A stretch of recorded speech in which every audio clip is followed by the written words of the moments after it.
Friends, அனைவருக்கும் வணக்கம். எல்லாரும் எப்படி இருக்கீங்க? இன்னைக்கு நம்ம வந்து என்ன வீடியோ பார்க்க போறோம்னு பார்த்தீங்கன்னா, வீட்டு மிளகாத்தூள் வந்து அரைக்க போறோம்.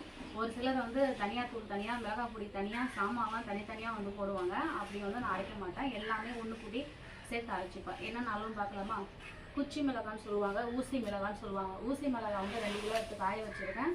மல்லி வந்து 2 கிலோ எடுத்து காய வச்சிருக்கேன். இதுக்கு ஏற்ற சாமான் வந்து பார்த்தீங்கன்னா, மஞ்சள் வந்து 150 கிராம் போட்டிருக்கேன். மிளகு வந்து 200 கிராம், பெருஞ்சீரகம் 200 கிராம், சீரகம் 200 கிராம், கடுகு 150 கிராம், வெந்தயம் 150 கிராம், கடலைப்பருப்பு 200 கிராம், துவரம்பருப்பு 200 கிராம், சுக்கு 200 கிராம், பெருங்காயம் கட்டி பெருங்காயம் 200 கிராம் எடுத்துருக்கேன். இது எல்லாமே சேர்த்து நம்ம அரைச்சி வச்சுக்கிட்டோம் அப்படின்னா எந்த குழம்புக்கு, பொரியல், குழம்பு எல்லாத்துக்குமே வந்து போட்டால் சூப்பராக இருக்கும்.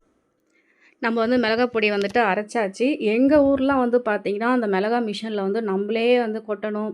அது எல்லாமே நம்மளே பார்க்குற மாதிரி இருக்கும்.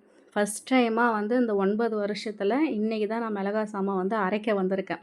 எப்பயுமே வீட்டில் காய வச்சு அதை வறுத்து நான் ரெடி பண்ணி கொடுத்துருவேன். எங்கள் வீட்டில் இருக்கிறவங்க தான் அரைச்சிட்டு வருவாங்க. எங்கள் ஹஸ்பண்ட் இல்லை எங்கள் மச்சனை அந்த மாதிரி போய்ட்டு அரைச்சிட்டு வருவாங்க. இன்றைக்கி வந்து வேலைன்றதுனால சரி ஓகே நானே வந்தேன். எனக்கு ஆச்சரியமாக போச்சு. என்னென்னா அந்த எடை போட்டு கொடுத்தோம். வெளியில் உட்காருங்க அப்படின்ட்டாங்க. அதுக்கப்புறம் அவங்க அதை அரைச்சிட்டு இந்த காய வைக்கிற இடத்துல வந்து கொட்டிட்டு அதுக்கப்புறம் சொன்னாங்க, காய வச்சுருக்கேன், மிளகாய் பொடி எடுத்துக்கணும். மிளகாய் பொடி வந்து கண்டிப்பாக அரைச்சதுக்கப்புறம் நல்லா காய வச்சு அதை வந்து எடுத்து வைங்க. வீடியோ பிடிச்சிருந்தா லைக் அண்ட் ஷேர் பண்ணி சப்போர்ட் பண்ணுங்கள்.